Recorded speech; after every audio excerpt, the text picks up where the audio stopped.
wanna chat with your girl, chat with your girl, chat with your girl, chat, chat, chat, chat, chat. Business and beauty, come and confess how you make your money and say yes to the gas. Hello, hello, hello. Oh my gosh, you guys. I am so excited. Today's guest is so sickening.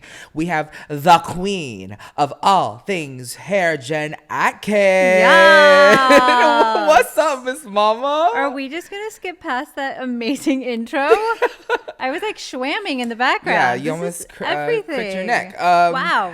A little bit about you, and for everyone listening that may not know, living under a rock, who this queen boss ass bitch is. We have a celebrity hairstylist for all the glam gals, such as the Kardashian and Jenners, Bella Hadid, Hailey Bieber, Dua Lipa, Katy Perry, Cindy Crawford, Chrissy Teigen, and so many more. You are the CEO of everyone's favorite hair products, The Ouai, and also the CEO of Main Addicts. You have a sickening YouTube channel. You got a husband. You got a book. You got puppies. You got it all. Girl, what the hell? I got a busy life. And I'm busy. She busy. I love it. And thank you so much for taking the time to come and chat. And I'm so inspired by honor. you. It's so crazy. I have loved you for so long. Like, it's crazy. I remember just like seeing you and hearing about you years ago and just being like, who is this? And then I remember meeting you, I think at one of your events those amazing parties that you threw. And I was like, you're just such an amazing light, and your energy is infectious, and you're amazing. Do you have bad days? Of course. Like, do you get grumpy? I get grumpy. Tell me you're a diva sometimes. I am. Throw things? Ask any. Yep. Just maybe like a bitch fit, I think, for me. It makes me feel better. Yeah, I don't like to. I have a lot of empathy for people, so I would never want anyone to absorb that. Well, I try my best. I think I'll bitch at myself. I'll like stomp, I'll cry, I'll just vent to my best friends that are not in the industry. That's a little bit of who I am. But I will say, you always show up. I remember I was so gagged. You surprised me at my master class. I think it was in New York when I did the whole dance, and then you surprised and you're like, I have a question. Brought me the fucking Dyson hair dryer, and I'm like, I ain't got no hair, but I know I'm using this on my wigs tonight. And you showed up and you came to my birthday party, my disco, Studio 54. Listen, I'm here for it all. Mac, it's just like you're always showing up on top of everything. Well, there's so much. There's the Blowing My Way to the Top, the most sickening book for anyone listening. There is a hair dryer in my hand on the cover, just so everybody knows. Yes. What kind of book this is. Yes. And it's such a punny way to talk about your life and what you've been through. If you guys are bored and after this you want to hear more about Jen Atkin, please download it on audiobooks, snatch the book, or just take a glance. It's a beautiful read. It's so inspiring. Thank you. I just want to talk about all your success. I feel like there's not enough time. I know. Honestly, there's so much we could talk about. I feel like writing the book was good for me because I got to get a lot of like my big sister advice and like get it jam-packed in there. So I talk about like relationships, I talk about career, I talk about money, but I really got to like have this journey writing the book and going back to who I was before like any of this. And it was amazing for me to kind of think about like the girl who was down and out. You know, I definitely felt like I couldn't catch a break. I felt like I was just lost at sea. I felt like nothing was working out as fast as I wanted it to. And I just felt like really kind of just like down in the dumps. And I think like this, last few years for everybody's been really challenging. And I just hope to inspire anybody because there's so many times I look at my life right now and I'm like, this feels like a movie. I can't believe how blessed it's been. So, I've tried to kind of show a full picture of the good stuff and the mistakes I made. I was like a drunk slob kebab for a good 6 years. Who was it? Slob kebab. And yeah, it was really important for me to go back and like actually sit and pat myself on the back and also, just kind of like look at my life from where I am now and hopefully help people skip the line and not make the mistakes that I made. Like I want to share, but I don't want to give too much away in the book. You got your inspiration from Dave Matthews, which we'll talk about. You and your best friend Lindsay bumping into him, talking about your big dreams and goals. You were adopted. You grew up Mormon, and you took a whim and a risk and just all the above to get to here. So can you tell us about that little Dave Matthews moment? Yeah. So basically, I think the common denominator in my life and like what's helped me to gain success and to get the happiness that I have is because I question things and because I just like to do what I like to do. My husband laughs because I say that all the time. I'm like, I don't want to do what everyone's doing. I'm always like thinking like, you know, like right now I'm in a place in my life where I've been 2 years sober and I'm like, wow, it's kind of crazy how everybody starts drinking in college and then it just becomes a social thing. And then like now I'm in a place where like I see like the mom wine culture and so I stopped drinking because of vanity, to be honest. I was like, okay, late 30s. I don't have energy like I used to. I have a lot of responsibilities. Am I really having fun when I'm drinking wine on every flight? Like, just personally, I wanted to like make some changes. So the Mormon church was really, you know, it's not like Scientology, but it's like you're taught at a young age that like if you want to be with your family for eternity, because they believe that in the afterlife, everyone has their own planet. It sounds so crazy sci-fi. But like you have to follow the teachings of the church to do that. And if you go away from that, you don't get to live with your family for all time and eternity. No pressure. I think I felt like I wasn't who I was supposed to be. I never felt like I identified with the church. I didn't like some of the teachings as I got older. Sexuality, you were supposed to feel like weird and wrong about it. I had my own personal issues. I loved pop culture.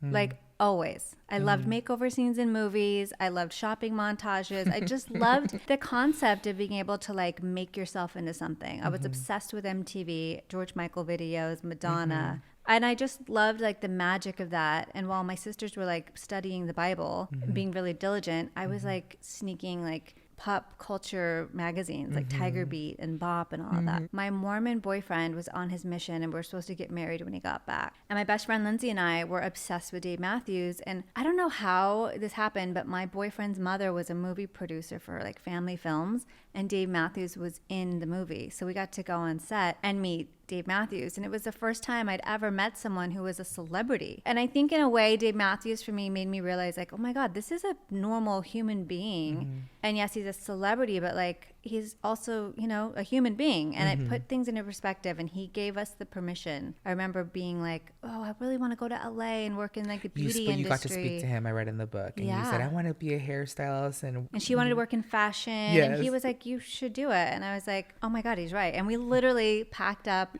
left our town and came to LA 20 years ago. Crazy. I also read in the book that there's a difference. I love this part. There's a difference between making a strategic risk and a brash decision. Yeah. And that's something that's crazy because I think I saw a little bit of parallel in my life about making a strategic risk because growing up Filipino and Catholic and gay, I really resonated with that. It's interesting because when we came to LA, I talk about it in the book, I didn't know what a gay man was. Like I'd seen in movies, but like, you know, in our very small bubble, I really didn't know what gay men were and neither did Lindsay. And it really wasn't until I started working in the salon and like being amongst like, I'm still good friends with George Serrano who does Kris Jenner's hair. He's an incredible hairstylist. He was my first gay friend. And I remember Lindsay and I going out and like drinking for the first time and having these heart to hearts. And here we were, these two, you know, like living our truth finally, living like who we were. That was like the camaraderie with gay men, as they were like, you know, we were all kind of shunned from our, you know, upbringing and from our small, you know, groups that we grew up with. And it was so amazing because I felt like it was my first job as a receptionist in the salon that really led me to like fully being like, you know what, we're all doing this together. It's scary. Sometimes it's lonely. We have like shame and weird guilt from the past, but like we really empowered one another to like be who we really wanted to be. I love that. And the thing I think with a lot of kids, and I think, and not just kids, but I feel like anybody, they don't give themselves permission to be. And you said, it like struck me again when I read this in the book. It said, be someone worth believing in. You talked about that in obtaining the capital to start Ouai, but did you believe in yourself when you moved to LA with Lindsay and started doing that? When was that point for you? I mean, I never thought it would be what it is. Like, I never thought I'd have this career. I never even knew that it existed, you know, for a female hairstylist to like have what I have. I think that I didn't have anything to lose at that point. You know, it was like we were going to try. If it didn't work out, we go back home. And I end up working at like Olive Garden, which is fine. You know, it wasn't until I started to see when I was doing what really felt right in my heart and when I was making decisions about my life and like kind of just becoming an adult and in living my truth and not letting anybody tell me like who to be or how to be, it's like those few times that started to work for me and I started to go into the direction I wanted to, I really started like learning how to manifest the things I wanted in my life. Wow. And I learned how to be diligent. And I think I talk about in the book that like my Mormon roots kind of snuck back on me though, because that's what I was taught as a kid. Like do good, be good, good things happen. So I think it's when I started losing the guilt and the shame of leaving this religion and disappointing my family and really truly being like, okay, I've got this. This is who I am. This is my life. This is what I want. And it just started to happen. And I think it just snowballed from there. And that's kind of how I got the confidence to start a company or to start, you know, not just the brand, but to start Main Addicts and to start kind of honing, you know, younger talent and helping them out too. What surprised me so crazy is that your parents supported you. Well, not financially. Well, I meant like emotionally. I mean, like having brought you up in that religion and then still accepting you moving and doing that. It's tough. I mean, I don't want to lie and say that it's been totally, you know, amazing. It's hard. It's hard. My parents, you know, raised me to be a certain way and wanted a certain thing for me. And we still sometimes will like have little hiccups and like awkward conversations. But overall, like all I can ask is for that unconditional love. And they did give that to me for sure. Yeah. I feel like people see the mama star and the papa star in my end and they're like, wow, like my mom loves you. I love your mom. And she's just, I'm like, Mom, remember Jen? She's like, oh my God, she liked my picture. And but everyone sees that, but they don't know it was tough. Yeah. Growing up that way. And I feel like a lot of people can resonate with, you know, oh my God, think about having you as a kid when you were a kid. Like think about trying to navigate that. I have so much empathy and compassion now for my parents after going to therapy because I was like, I don't know how they manage this big energy. I'm sure you were the same. I feel like it was a challenge for them, but we're at a good place and they're proud of me. After taking that first step and moving and everything, what was like a pivotal change in your career that you think took you to the next level? Well, I didn't have money. So when I first came to LA, I was like working as a receptionist for an architect firm and a music supervisor and just doing whatever I could. And then finally got a job as a receptionist and a manager. And I think it was just, again, like I say this to a lot of my assistants who kind of want to just hop around. They're like, oh, it's not happening for me fast enough. I'm going to go to New York or I'm going to, you know, move here and try this. I really stayed put for a while. You know, I like learned as a receptionist how to manage, you know, the day-to-day of stylists. Then as a manager, I learned how to manage the money and kind of saw stylists that had a lot of clothes in the closet, no money in the bank, and felt like this was never going to end, you know? So I got to learn a lot at the beginning. And I think my big moments getting booked to go on Madonna's tour. I worked for Andy LeCompte. I got to go do the dancers. There's a picture of you in there backstage. I was 26 with all these like young dancers. A lot of us, the first time we've ever really been on planes internationally and like got to see the world. And that was so incredible. That was like the biggest moment for me. And you moved to LA when? What age were you? I was 19, just 19, so 19 and then 26 you're on tour. Yeah. So you stayed put for a hot minute. Pre-Instagram too. That was when things were moving like molasses. Yeah. I got to work at Chris McMillan's salon, go on the tour. And then after that, you know, I think just like starting to build my clientele. But by the way, that didn't happen overnight. You know, I was the first at the salon to be there. It was a lot of standing around, a lot of waiting, a lot of like... Were you signed then or still freelance? I was not even doing any celebrity or editorial. Oh, wow. It was just paying my bills, you know, trying to do what I could to get clients. And at the time, like you just prayed that a publicist would come in and like get their hair blown out and like you. That's what happened. That's what happened. Yeah, I think you said back in the day, the chances of meeting a publicist, and then you did an interview. I'm gonna fucking gag you, bitch. You did an interview with somebody, and then someone next to you was listening, and it happened to be a that's publicist. how I got the job as a receptionist at the salon. But I'm so impressed that you remember that. Something like that. I was like interviewing for another job, and it just happened to line up. The publicist she's now a very dear friend of mine, and actually they did PR for the book for me. Yes. But that's how I got like my first celebrity client, which was Sofia Vergara. which was a huge moment for me because Modern Family had just launched. So her career just skyrocketed. Wow. So I got to kind of watch her navigate that and got really close to like her team. That was kind of a big moment for me. I also met Kim Kardashian from that. But working with John Galliano for when he was at Dior and being able to go to Shanghai and like for the couture shows and just so many amazing things happened during that time. And I think working the shows, working Paris Fashion Week backstage and being like immersed in that, like at the time it was a very small exclusive bubble, but like working Alexander McQueen shows and like it was so incredible. So those are all kind of like my pinch me moments. Doing the cover of Vogue with Gwen Stefani, who I died for as a kid. Like I loved her so much. I still love her so much. That was definitely like my Devil Wears Prada moment. And God, launching Ouai, like seeing Main Addicts grow, like all of it. I write in a gratitude journal every morning, and I swear to God, I am just so grateful that like not only did the companies like survive this last year, which was really, you know, intense, just the fact that I get to do what I love. It's really incredible. How do you manage everything? Like where are you at in terms of time? Because I know that there are probably a lot of people out there that are still in school or that have that job and like want to learn how to transition and like pass the baton. I think for me it was like working at Panera Bread and going to school for undergrad for nursing. I like was trying to like knock the door into beauty and just go into it, and I literally balanced both until I felt comfortable enough to go to the next level in my life. So is it a lot of juggling? I love for that you did Panera Bread and nursing. Did bread bowls, and I was also teaching piano. You're like, when I was I'm going to 18. get into beauty at some point, but I'm going to get this bread. Literally. Yeah. I'm going to get this bread. Literally. I started at Little Caesars. Yeah? Yeah. Oh my when I moved to gosh. LA, I'd only worked Should at we Little get some Caesars. crazy bread? Yes, please. It's so, oh my God, it's so weird to think about that. Doesn't it feel like a lifetime ago? Yeah, it feels like different eras. I think I'm 31 now, so I feel Me like too. I compartmentalize a lot of my eras in different moments, and it's just crazy to think. You're just starting, which is crazy. Like you've done so much, but like, no, I'm not kidding. I remember having an amazing conversation with Kris Jenner once because I was so stressed about something that was going on with work, and I was like, I don't know if I make my investors, and we're bringing on investment from private equity, and like I just needed a pep talk, and she's like, stop.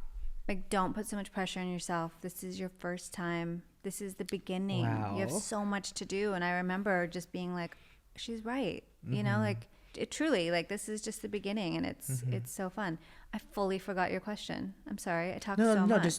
Just balancing like and managing day to day. Oh, how do I do that? Okay. I say no to a lot of things now. It's very controversial when I talk about my days because I don't start work until like 11. And I have earned that because it wasn't always the case. Like I was always on set at 6 a.m. and on planes on my days off. And I look at my old life, like that girl who came, gave you the Dyson and asked your question. Like, I don't know how I had that energy, but I did. But I also don't want to have that again. You know, I think this year's taught us all to appreciate the quiet times, and having a routine for me has been life-changing. So to answer your question, the way I balance it all is I have incredible people on my team who really, truly like are keeping everything under control. And like, you know, I have the kind of high level meetings that I need to have every week. And then we just now have teams in place that are keeping everything going in the right direction.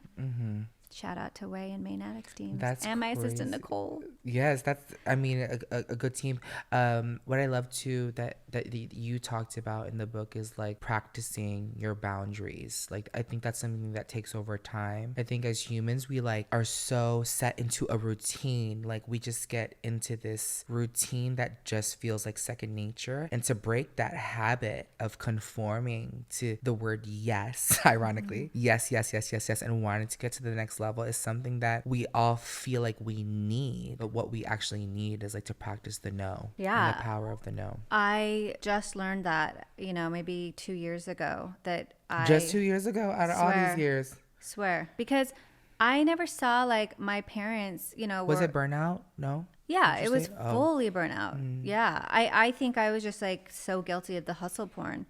But in my defense, this was like my first time doing this. And I was like, you know what? My career started to kind of take off as Instagram started. So I was like, I'm going to show everything. I'm going to like, I want to inspire people. I want people to be along with my journey and I want to like do it all. And then in hindsight now I look at it and I'm like, I didn't need to fucking do all those things. I could have had success. And also, what does success mean? What cost does it? And I know it's so annoying to hear somebody say this that has a business, that has success. I understand that. But I can tell you, like, I did not need to kill myself the way that I was. I think it's a really weird thing in our culture, especially in America, that your value is your job. Because, like, a lot of people don't know who they are outside of their job. And, you know, I think all of us had to really, like, look in the mirror this year and see, like, who am I outside of the hustle? Because everyone had to slow down. So I think like it's all about getting validation in other places other than just work. And for me, I was only getting it from work. I wouldn't say no to a job because I didn't want to disappoint a client because I wanted them to love me. I was just constantly saying yes because I thought I don't want to be ungrateful for the opportunity. And I think that's something that my parents' generation. And that's something I feel like you have to earn too over time. Yes, you do. But I could have definitely had a better balance for sure. Like I didn't have a life. I didn't see my friends. My relationships, I'm shocked that my friends hung out and stuck around. You know, I had to definitely do my apology tour. But yeah, I think that I could have had a better balance early on. Now, in terms of inspiration, you said in the book, I'm just quoting different things because there are so many good moments in the book. You said reminding myself of someone else's journey is often what I need to feel I too can conquer the world. Yeah. Which who was that? And like what are some aspects, like what do you look for in an inspiration? For me, like I looked at Tyra Banks and her entrepreneurship. I look at Kris Jenner and her just entrepreneurship and her balance between work-life balance, and you for just a lot of things. Like, what do you look for in terms of your inspiration to remind yourself that you too can conquer the world? Trying to think of like my inspiration has really been like a lot of my friends that have kind of come up together in this, like I call it kind of the female empowerment movement that's happened. Jessica Alba, who I've known since my early salon days. I love her drive, but I love her sense of like self. She's still the same person that I met 15 years ago. And I love that she puts family first. Yeah. But like people I look up to, of course, Kris Jenner and the Kardashian Jenner sisters. I look up to my friend Catherine Power and Hillary Kerr that started Click Media Group and Who What Wear. There's so many people. Chrissy Teigen, who started Cravings. It's just fun to watch my girlfriends like truly take their passion and turn them into like a business. And you can't fake shit. You know, you can't fake it. Not anymore. No, you used to be able to just not enough filters or publicists in the world to hide. Totally. Like you cannot fake this. So I think it's so fun to just watch people be authentic and, you know, and really truly like do what makes them happy. But then I look at like Oprah. Like the people who like I looked up to always was like Oprah, Ariana Huffington. I like love Melinda Gates. Like I love women who are doing big things but also have like a purpose and are giving back to community, because I think it's really important. I went to the Hoffman Institute a few years ago, which is like a week-long psychotherapy camp, and I remember coming out of it and being like, why am I worrying about the future? Why am I like giving into the anxiety of like what I don't know is going to happen when I am right here right now? And I think back to where I was 20 years ago and I never could have imagined what my life is right now. So I like have to trust that it is going to be so amazing and beautiful, and just trust, you know? There's nobody that I can look at and be like, I want their life. I love my life, and I hope that it will continue to like grow in the way that I want it to. It's amazing. I feel like, people see the Instagram and they instantly want that starter pack, like the nice background and the filter and the things. But I think it's always good for people, if you guys are listening, to look at, you know, their purpose, the way that they carry themselves. And that's something that I feel like that's a good takeaway. Yeah. Crazy. Yeah, because I know a lot of people who have a lot of money who haven't, you know, found like happiness. We get caught in this trap of consumerism, and especially in America, I think it's really, I mean, other countries have the same problem. I think that like we think if we own certain things, or if we get a nicer car, or if we get a better house, like all those things are going to make you happy. And like, they are great.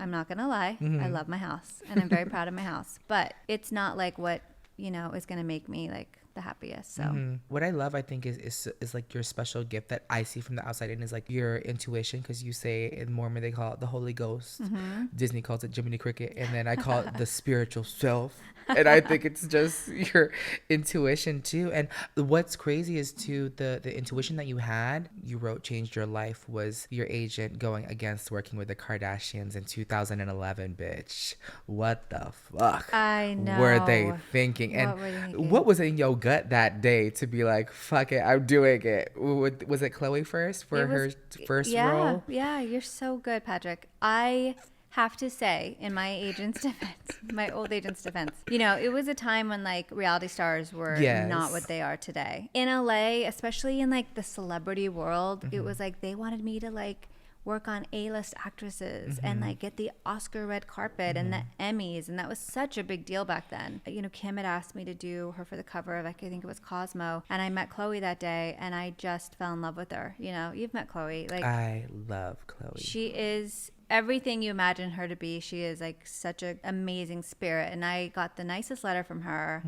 She's the queen of like handwritten notes, and I remember just being like, I actually do want to help this girl. She was hosting X Factor, and I'm like, I totally fuck with her, and I think she's amazing. So I went against what, you know, my agent thought would be best for me. What was that? Was that your intuition, like in terms of your strategic risk versus brash decision? Yeah, like I like to be around nice people. I like to be around good people. If you're a diva, if you're like not respectful of people around you, like I luckily have, listen, I paid my dues.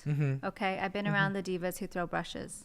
I've been around like people who think that like their success means being horrible to people around them, and I just like don't have time for that in my life. So Khloe was somebody who I was like, my gut tells me that I really like this woman, and I think I need to work with her. So, yeah, I'm glad It's been like a 10-year relationship already. I can't believe it. So crazy. Over a decade. So crazy. It's nuts. Sometimes it feels like 20 or 30 years ago, but sometimes it feels like it was like 5 years ago.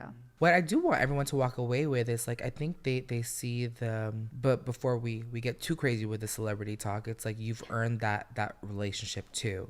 Because you talk about in the book, like the no-nos, don't point your phone in that direction in case they think that you're taking pictures or recording them. Just put it the fuck away. Yeah. Like, and that has to be something that they have to offer, because you're also known as BFFs with a lot of your clients, which is very, very rare. And there still has to be that work relationship that is the foreground to why you're there and why you're hired. Yeah, like I never lost touch of that professionalism. If anything, my assistants probably in the past have been like, okay, you're psycho, you know, but I'd be like, watch the way that you dress, watch the way you carry yourself, watch the way you speak, and read the room. You said read the room. And one of my favorite things to really like tell the youth is you know, when you're talking shit about somebody, or you're talking about like something that sometimes they test you, girl. Well, no, but like it feels at the moment like it's a bonding thing. Like I read so many books, and like there are psychologists that talk about like those people will associate you with whatever bad thing that you're like talking about. So it's like, it's just a bad look. But, you know, going back to my clients, like it was never an intention of mine to be like, we're going to be best friends. Like we spend so much time together and you get to know someone. And I've always just been so protective of whether it's a celebrity or, you know, my best friend, Lindsay. Like I'm protective of the people in my life and the people around me. And all of that has led you to Ouai.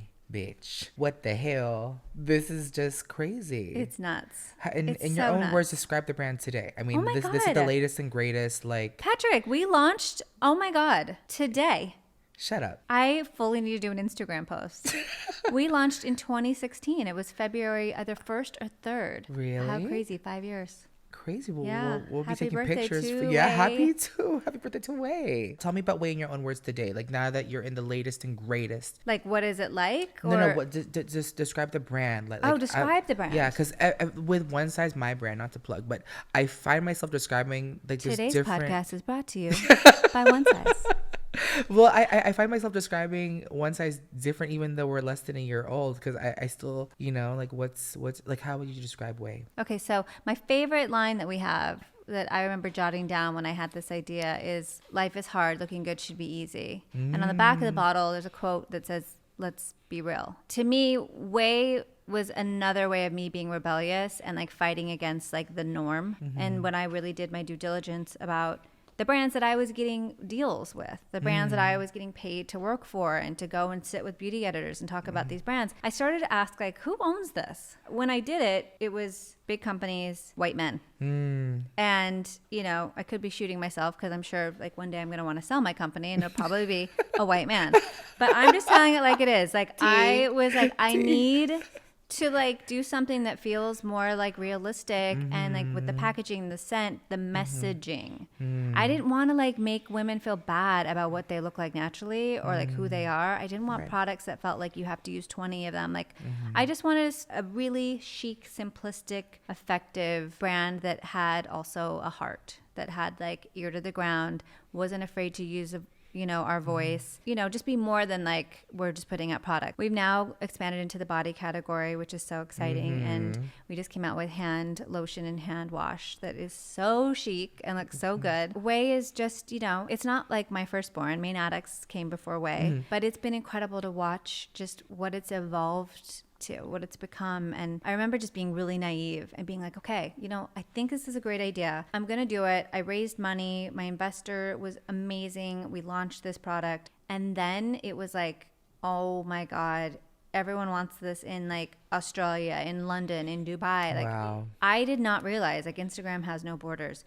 And so that's when the fun began. And we were like, okay, now we've got to like, this is a business and we got to like make this. I think some of this is resonating with you. Yeah, I mean that's why we bumped into each other, and then you're looking me in the eyes like, Pat. I think it was Desi's do I scare brow you? Party. No, I hope I don't. No, I'm you. So inspired, and I'm so like, I'm always taken aback. I feel like the greater universe or Holy Spirit just brings me to amazing moments with amazing founders that I feel like is meant for me. And I think in that moment in time, like you or Jamie Kern Lima that I've just bumped into, or Jared from Too Faced, Maureen Kelly. But don't you feel like everyone is so eager to share their like but you have to think like, I'm advice? an influencer. I'm like, who the fuck is gonna want to talk to me at this event? It's like, I'm not one to be bothered. And then when someone like you is just like chit chatting, I'm like, you have all these other girls and boys in the room, and it's just crazy because I feel like, I don't know, it's just, I'm so honored whenever I get the chance to have a moment with you, Patrick. I feel like you gotta give yourself and more credit just for that. everyone, this bitch, I was going through it and she called me. We talked for like 2 hours, and you're just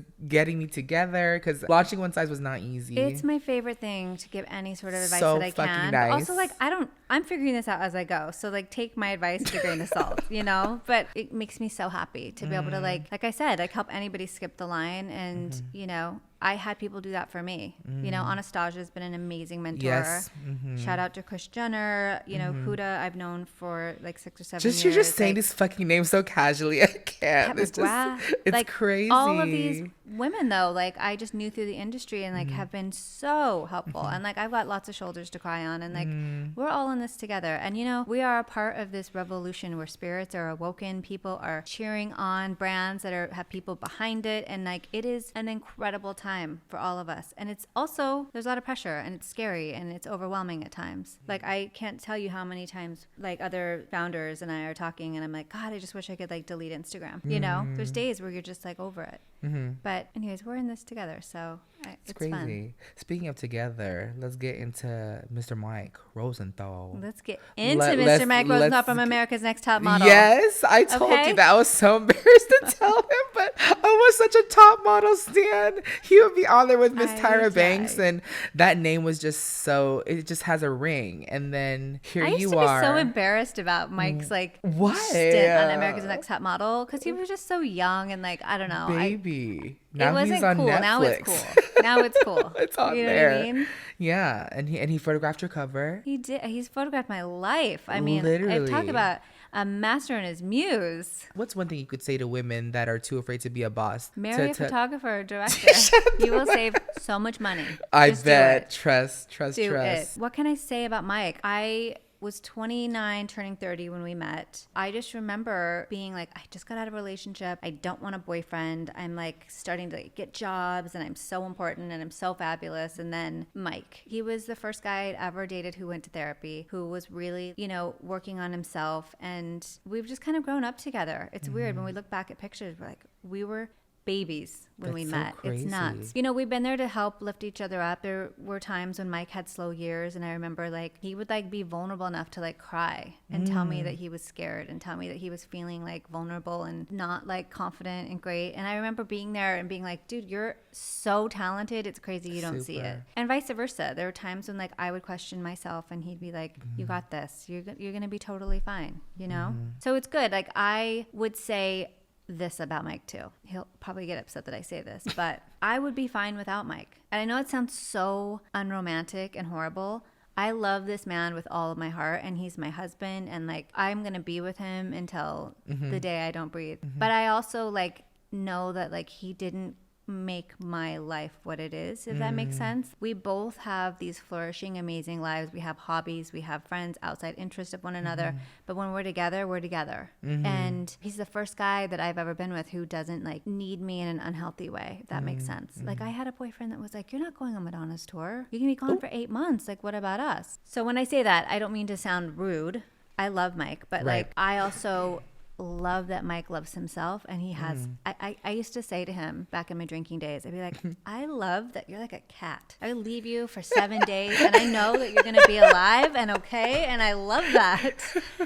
You eat clean, bathe yourself. Yes, like I don't need to worry about you, and I really love that. And it's true, like you know, I know that Mike is good on his own, and I you know, I'm just asking for a friend. Was there any apprehension that he was another artistic individual too? I believe in signs, in the star signs. I really do. I'm a Pisces. I think we need another podcast. Mike is the first person, like both of us, we haven't driven each other crazy. Pisces are known for being dreamy. We're like creatives. We're always late, but worth the wait, I like to say. Oh, don't give these Pisces in here any ideas. But like Pisces, we're really in our own world, and we drive people crazy. So yeah, Mike's the first Pisces that I've ever been with. He's a Pisces. Yeah, he's March 1st, and I'm March 10th. I'm a Scorpio, like Miss So you Chris. need to be with a Scorpio, and I'm going to tell you why. Because Scorpios, you're like scorpions. You guys get in the corner and you just get there and you let the anger start to build up and you start to get it, and then you like pounce and you just lose it. And you're like, okay. And then you go back into your little like quietness and then you pounce. You need a Scorpio because you guys have a very interesting way of talking. This is another podcast, girl. This is so crazy. I'm telling you, date a Scorpio. Damn. So all the Scorpios out there listening, just saying. Last question before we get into a little bit of a game. What is the biggest gift of your career? I want to say some Baccarat that I've gotten from Kris Jenner. But that's not a good answer. Chris, if you listen in, mama could use some Baccarat. The biggest gift of my career, I think, would be the relationships that I've had. Like you said, like to have this like body of work, which is great, whatever. I have like covers on my wall in my office, and that's great. Crazy. But like when I think about like the relationships and the connections that I've been able to make for a number of years, it says a lot. You know, that's the biggest thing I can tell you guys too from the book, is I have had this long lasting success because I've been authentic and a good person and tried to do my best at like protecting and valuing relationships and not using people. Because like we're in LA, right? It's crazy out there.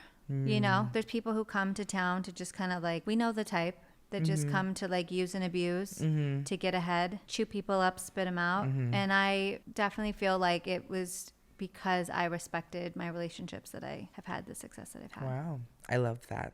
We have a segment at the end called Doing the Most. Are you ready to play? I'm ready to play. You're like, it's called Doing the Most Nude Edition. So you're going to get naked and vulnerable. Okay, let's see it. Let's see it. All right, doing the most. Doing the most, bitch. Who do you think is doing the most? I would say you, but I shouldn't say that, right? I feel like you're doing a lot. I'd say Chrissy Teigen. Really? Yeah, I thought that yesterday. I was like, how does she have the energy? What means the most to you? My morning routines. When were you the most messy? Every day. I'm not like super clean. Oh, you mean messy in like in the sense of like my slob kebab years? Yeah. Oh, when was I the most messy? Okay, I was the most messy on my 30th birthday in Paris. John Galliano bought me dinner with all my friends. Lindsay Lohan let me borrow like this like fur back in the day. Okay, this fur like coat, and I was feeling myself. Cut to Mike had to like I think I blacked out in a club in Paris, and the last thing I said was "Yo Tango Strip Club." So that's probably my messiest. I love that. Let's relive it after the Yo Panda Tango Express Strip Club incident. I love that. That's so sickening. After the Panda Express. After this Panda Express. What is the most expensive thing you have? Ooh, my Lorraine Schwartz wedding ring, baby. Dang. That I just cleaned this morning. Thank you so much for coming on the podcast. And again, from your book, and as a little reminder, thank you for owning your success. You've earned it. Don't apologize for your past, and celebrate your future. You're gonna make me cry. Thank you so much, I get to hear Jen my own Atkin. words back at me. Thank you, Patrick. That's amazing. All right, everyone, make sure to follow Jen on Instagram at Jen Atkin Hair, and also follow Say Yes to the Guest, because we are going to start doing giveaways. Woo-hoo. And maybe Jen will throw in some sickening products for you to have. Thank you guys so much, and we'll see you guys later.